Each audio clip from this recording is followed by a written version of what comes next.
Όμως τώρα, τι γίνεται και στην Νοτιοαλακαρνανία, γιατί αυτό που είπατε τώρα με τα σφαγεία έχουν άλλο πρόβλημα κτηνοτρόφοι εκεί πέρα.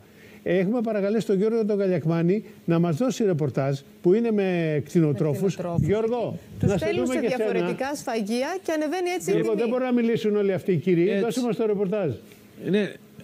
Λοιπόν, καλημέρα και πάλι. Καταρχήν είμαστε εδώ στην περιοχή ακόμα στην κατοχή Νοτιοαλακαρνανίας. Έχουν θέμα γιατί οι κτηνοτρόφοι, γιατί βγήκε μια νότα πριν 2-3 μέρες που λέει ότι θα πρέπει να σφάζουν τα ζώα τους σε συγκεκριμένα σφαγεία.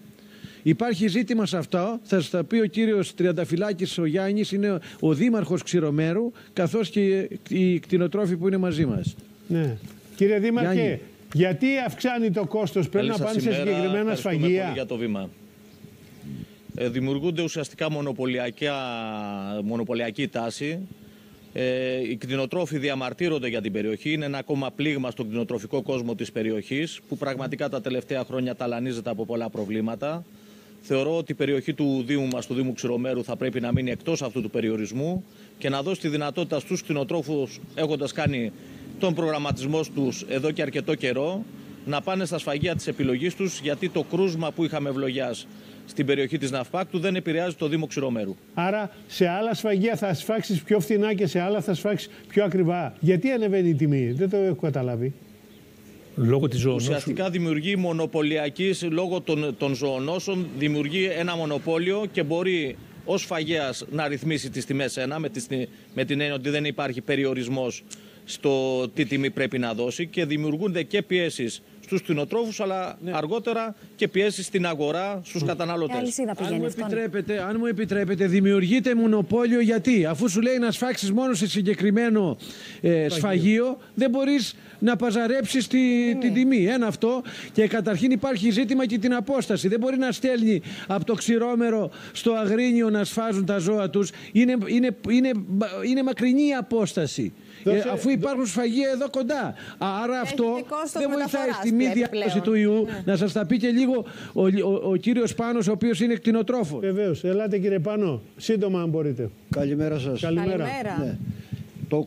Το κόστος μεταφοράς και η δέσμευση που κάνανε στο Δήμο μας μόνο, γιατί είναι ο Δήμος Ξηρομέρου μόνο που δεσμεύσαν να πάει στο Αγρίνιο, είναι τεράστια τα κόστη.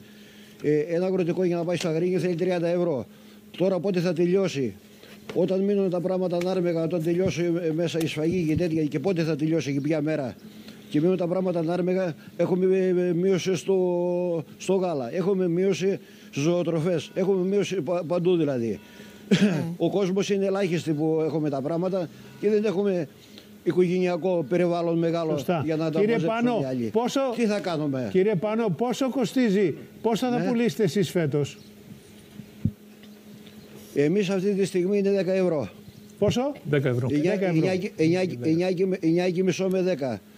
Αλλά μας δεσμεύσανε τώρα τελευταίες μέρες και δεν ξέρουμε τι θα κάνουμε και πού θα καταλήξουμε. Κοιτάξτε να δείτε, μέρα πηγαίνει αυτό. Μέρα. Σας ευχαριστούμε πολύ κύριε. Ένα λεπτό, να πει μια λέξη και ο Δημήτρης που είναι πρόεδρος του Βασιλόπουλου. Μια λέξη. Καλημέρα σας. Καλημέρα. Ως πρόεδρος της τοπικής κοινότητας Βασιλοπούλου και ως κτηνοτρόφος, αυτό που ζητάμε ουσιαστικά είναι μια ελεύθερη ζώνη των σφαγείων για να μπορούμε να σφάξουμε τα ζώα μας σε όποιο σφαγείο θέλετε. γίνεται. Ναι, προφανώς. Κατανοητό. Αυτό τώρα σας το έχουν ξεκόψει, υπάρχει πιθανότητα να το πετύχετε, όχι? Έχει οριστεί νομίζω. Όταν υπάρχει ευλογία, όταν υπάρχει ζωονόσο, δεν μπορούν να μεταφερθούν. Υπάρχει μια επικοινωνία, αν επιτρέπετε, με τη διεύθυνση κτηνιατρικής. Έχουν άλλα προβλήματα εκεί πέρα. Εσείς δεν έχετε τα ίδια στην Καστοριά, αλλά τους ακούτε κιόλας τι προβλήματα έχουν. Κοιτάξτε να δείτε, τα προβλήματα αυτά είναι, σας λέω, αυτό που έχουμε πει εδώ και χρόνια. Τα έχουμε τα προβλήματα αυτά όσον αφορά και τις σφαγές, αυτό που αναφέρουν οι συνάδελφοι τώρα. Το έχουμε το προηγούμενο διάστημα σε όλη τη Βόρεια Ελλάδα, όπου έχει εκδηλωθεί τουλάχιστον η νόσος. Τα ίδια προβλήματα υπάρχουν και στην Κομοτηνή. Δεν μπορώ να καταλάβω γιατί με βάση τη διαδικασία και το πρωτόκολλο με τις ζωονόσεις αυτό που επιλέγεται είναι το πιο κοντινό σφαγείο, και δεν μπορώ να καταλάβω γιατί επιβάλλουν στους συναδέλφους να πάνε στο Αγρίνιο και όχι να σφάξουν κοντά στο Ξηρόμερο. Δεν ξέρω που έχει, αν έχει η αμφιλοχία η πιο κοντινό σφαγείο. Έχει πολύ κοντά εδώ στο Ξηρόμερο. Για να δούμε. Ναι, αυτό λέω, ότι με βάση το πρωτόκολλο αυτό που επιλέγεται είναι το πιο κοντινό σφαγείο. Στον Δήμο του Υπουργείου μπήκαμε σε μια κρίσιμη εβδομάδα. Αυτό έχει πολύ μεγάλη σημασία.